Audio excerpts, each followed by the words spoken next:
Hello everyone, তোমরা সবাই কেমন আছো? আমি তো খুব ভালো আছি। Welcome back to my channel এবং welcome back to my another blog. তো সকাল এখন বাজে প্রায় 1টা, ঘুম থেকে উঠলাম। তো চলো রেডি হয়ে একেবারে তোমাদের সামনে আসি।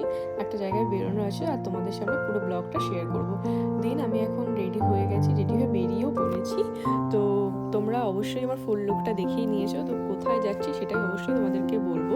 তো যাচ্ছি হচ্ছে অনেক দিনের একটা ইচ্ছে ছিল আমার, লেক কালীবাড়িতে গিয়ে পুজো দেওয়া। বলতে পারো অনেক পেন্ডিং একটা আমার পুজো এই লেক কালীবাড়িতে দেওয়ার জন্য গিয়েছিলাম। তো বেশ ভালোভাবে পুজোটা কমপ্লিট করলাম, খুব সুন্দর। আমি এই প্রথমবার লেক কালীবাড়িতে গিয়ে পুজো দিলাম। আমার তো খুব ভালো লাগলো, সত্যিই খুব ভালো লাগলো, অসাধারণ লাগলো জায়গাটা। তো বেশ পুজো কমপ্লিট করলাম। তো তোমরা যা যা মায়ের ইচ্ছে আছে তোমরা সবাই মাকে বলো, মা অবশ্যই তোমাদের ইচ্ছে পূরণ করবে। দেন খিদে পেয়ে গেছিলো, কারণ বেজে গিয়েছিলো 4:30 মতো। তো ওখান থেকে বেরিয়ে একটা চাইনিজ রেস্টুরেন্টে এসে এই ক্রিসপি চিলি চিকেনটা অর্ডার করেছিলাম, কারণ প্রচণ্ড খিদে পেয়েছে আমার। কারণ 4:30 বাজে, আমি তো মনে হচ্ছিলো ফাস্টিং করছিলাম, ডায়েটে চলেছিলাম, কিন্তু একদমই না।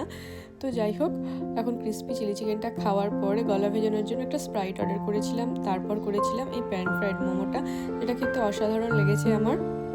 তো যাই হোক, ওটা খাওয়ার পর বেরিয়ে গেলাম ওখান থেকে। তারপরে খুব গরম লাগছিল, নিলাম একটা লস্যি ঠান্ডা হওয়ার জন্য, কিন্তু লস্যিটা একদমই না ঠান্ডা ছিল না। যাই হোক, একটা দোকান থেকে নোটবুক আর ফাউন্টেন পেন নিলাম, দেন একটা চন্দন পাউডার নিলাম, তারপর বাড়ি এলাম। তো বাড়ি এসে একটু স্কিন কেয়ার করলাম, কিন্তু এখন পেয়েছে প্রচণ্ড খিদে, কারণ বাজে এখন রাত 10:30।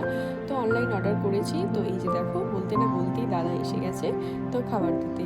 তো যাই হোক, চলো এবার আনপ্যাক করা যাক আমি কি অর্ডার করেছি। তো আজকে রাতের খাবারে আমি অর্ডার করেছিলাম চিকেন বাটার মশলা আর বাটার নান। এটা খেয়ে আজকে